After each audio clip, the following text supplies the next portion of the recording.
Donald Trump is once again saying, end the filibuster, and I'm for it. For those that understand, the filibuster is basically this rule in the Senate where if the Democrats or the minority party says no, then you need 60 votes to overcome a filibuster. It is the stupidest rule ever. The idea was to constrain the Senate. The country doesn't move too wildly in one direction or the other. Otherwise, it'll swing violently left and right and then implode. But hey, here's the idea. It used to be that a filibuster was when you talked a whole lot and you obstructed the proceedings. So then they said, let's pass a rule. No more of that waste of time. Just 60 votes will put a stop to it. That way we don't got to deal with that stuff anymore. The problem now is we can't pass anything. And the American people are looking for a change in their country to restore and revitalize. But we can't because you need a 60-seat majority in the Senate to do anything. Okay, well, Democrats have already said they're going to pack the Supreme Court. They'll eliminate the filibuster. They tried putting Trump and his lawyers in jail. They hunted down Trump supporters on misdemeanor charges across the country. Enough games. Now, the crazy thing, the Bulwark, which is basically like neocon liberal, whatever you want to call it, said Trump's right about it. Well, I think Trump is right about it. Here's a story from Politico. Trump urges Republicans to kill the filibuster, warning they'll lose if they don't. The president's social media blast came on election day morning, and as the government shutdown is nearing its 6th week, President Donald Trump on Tuesday pressed Republicans to do away with the filibuster in the Senate, warning that failing to do so could cost his party control of Congress and the White House in the next 2 election cycles.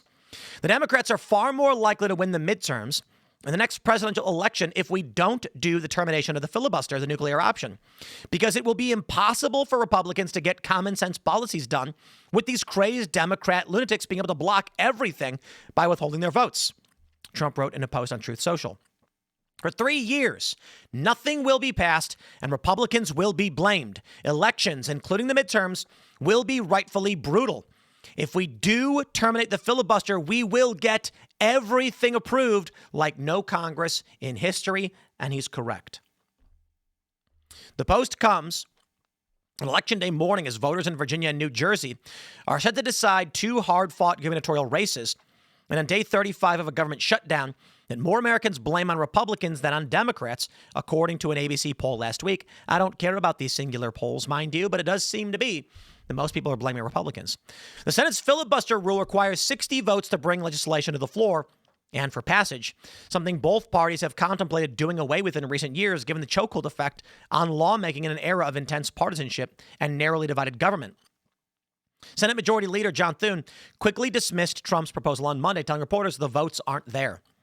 Trump's first year back in office has produced just one major piece of legislation, a massive package of tax cuts and energy deregulation, the one big beautiful bill, as Trump dubbed it, which Republicans passed using a budgetary maneuver that circumvented the filibuster and allowed for passage with just 51 votes. He has not outlined a major legislative agenda for the rest of his term, governing largely by executive orders. In his post, he suggested a number of conservative priorities, election reforms, more tax cuts, additional actions on the border, that Congress could act on if the filibuster were no longer in place. And he is correct. Senate Majority Leader indicates there's not enough support to eliminate the filibuster, despite Trump push. He's lying. They could eliminate it. They should. And they should propose it, and then we should get to see how many Republicans don't get on board with it. They're going to play this stupid game. But once Democrats get back in power, you'll regret it. No, I won't, because if Democrats get back in power, I'm going to regret a lot other things. And y'all are weak, spineless losers.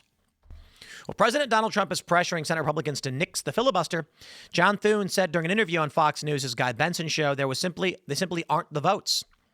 While Republicans hold a majority in the upper chamber, the procedural hurdle serves as a check on the majority party's power due to the threshold required to advance matters towards a vote in the chamber.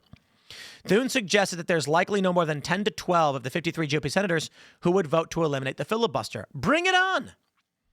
The senator said it had been an important tool for Republicans when they had the minority, noting that last year they blocked a whole host of terrible Democrat policies. While Thune suggested that Democrats would vote to eliminate the filibuster if they had the majority, he warned that if Republicans do the dirty work for them, Republicans will own all the crap Democrats would later do. I am sick of these spineless losers. Man, Our country is cooked because the Republican Party is a bunch of soft-hand, doughy, cookie dough losers. Losers. They don't exercise power when they win it, and Democrats do. Slow down there, Democrats, the Republicans consistently say. This is why I despise the Republican Party. At least Democrats are willing to imprison their political opponents. What has Trump got? Mortgage fraud? Spare me. Trump is pushing Republicans. We did read this. We do understand. Terminate the filibuster now and the ridiculous shutdown immediately, and then most importantly, pass every wonderful Republican policy that we have dreamt of for years but never gotten. We'll be the party that cannot be beaten, the smart party. Yeah, well, unfortunately, people vote for gooey, pathetic Republican garbage. So here's the bulwark. The bulwark does not like Donald Trump. Down with the filibuster. Donald Trump has his sights on the filibuster, ranting about it as recently as 8:21 a.m. this morning. They say all it takes is 50 votes to abandon the filibuster. When he's right, he's right. In recent years, it has typically been progressives who have chafed at the filibuster. Chaffed. In 2021 book Kill Switch, written by Adam Gentleson, served as a top staffer for Senate Majority Leader Harry Reid in the 2010s, laid out his argument. In his telling, the filibuster is a pointless vestigial mechanism that has never been good for anything but paralyzing lawmaking. Trying to pass legislation in the modern Senate is like trying to drive down the interstate with an emergency brake on. Many conservatives have long responded by saying, yeah, buddy, that's the point. Passing new laws should be a struggle, even during single-party control of D.C. I'm a conservative myself, a believer in the virtues of so, he writes. Careful change. In other words, I'm pretty much the target audience for his argument, but lately I've been wondering whether it's been rendered obsolete. When you look around the country right now, do you see federal government whose policy regime is being held judicially in check by a minority respecting Senate procedures? Of course not. Instead, Congress sits gridlocked, and the president runs the country by fiat, helping himself repeatedly to powers that rightly belong to the legislature. He has claimed authority to set government spending levels wherever he likes, to levy any tariff he likes, to commit acts of war against any country he likes, to decline to enforce laws of Congress, like the TikTok ban, whenever he likes. I agree with that. That's insane. Gridlock has enervated our legislators, made them lazy. Trump might as well grab those powers. It's not like we're using them anyway. I am sick to my stomach of the spineless Congress, Senate, and the House. Pathetic effing losers. It has become a battle between the federal judges and the executive branch because the pathetic, spineless Senate does nothing. I'm sick of it. Pro-Democrat, fine, whatever. At least something would happen. They have abandoned their duties. They are derelict, and they just keep saying, well, nobody wants to do it. You're lazy, smarmy, D.C. swamp scumbags. Meanwhile, the Senate's filibuster-induced gridlock has given significant political cover to Trump's let's just do it and be legends populist pitch. The jalopy that is Congress is struggling laboriously down the highway, fighting the brakes, smoke puffing ominously from under the hood. And here comes Trump saying, come on, baby, you ever been on a motorcycle? Indeed. The Republicans in the Senate are pathetic losers who are too scared to do their job. And so they were using the filibuster as a crutch to hide, saying, but we can't actually do anything. I'm sick of it. This country is broken. Legislation is not happening. It's not getting done. In the House, they play stupid games where they pretend to be opposed to, say, Obamacare, but don't actually vote to get rid of it when they have the majority. In the Senate, they go, but the filibuster won't let us. They're basically saying to the American people, go F yourselves. No one is coming to save you, and your votes don't matter. I'm sick of it. I'm sick of it. There are better arguments for the filibuster, including that it does still frustrate some parts of the Trump agenda. And of course, that's the reason Trump wants to do away with it. But the filibuster constrains the president only in ways that are distorted and strange. The only major policy bills that make it through the Senate these days are passed by the old auxiliary method of budget reconciliation, which lets the Senate dodge the filibuster for certain bills that deal with federal spending and revenues. In practice, the system perversely ties Trump and his lawmakers more closely together, since the only hope for getting anything significant passed is to graft it onto one of the major reconciliation packages, like the One Big Beautiful Bill. I agree.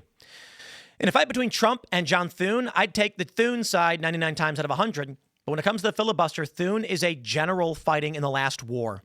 Why not take a little power back for Congress, John? You are the ones who are supposed to have it in the first place.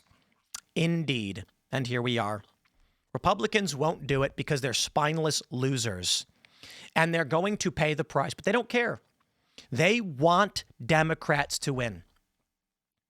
Yeah, I'm sorry. I am sick of all of these people. And this is why I fear revolution, civil war, whatever you want to call it, is coming. Young people are going to move to the groypers because they demand decisive and they demand vitriol.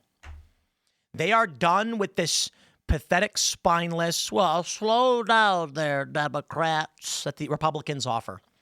Young people are going to embrace violence across the board because of pathetic losers like John Thune. He will not give even a pressure release. He won't. He sits there as a roadblock saying, no, it won't happen. Well, I tell you what's going to happen. Young leftists are going to get violent, and people on the right could soon too as well. Because these people are such pathetic losers. We'll see. I'll leave it there. Smash the like button, share the show, stay tuned. More to come. Thanks for hanging out. Follow me on X and Instagram at Timcast, and we'll see you all in the next segment.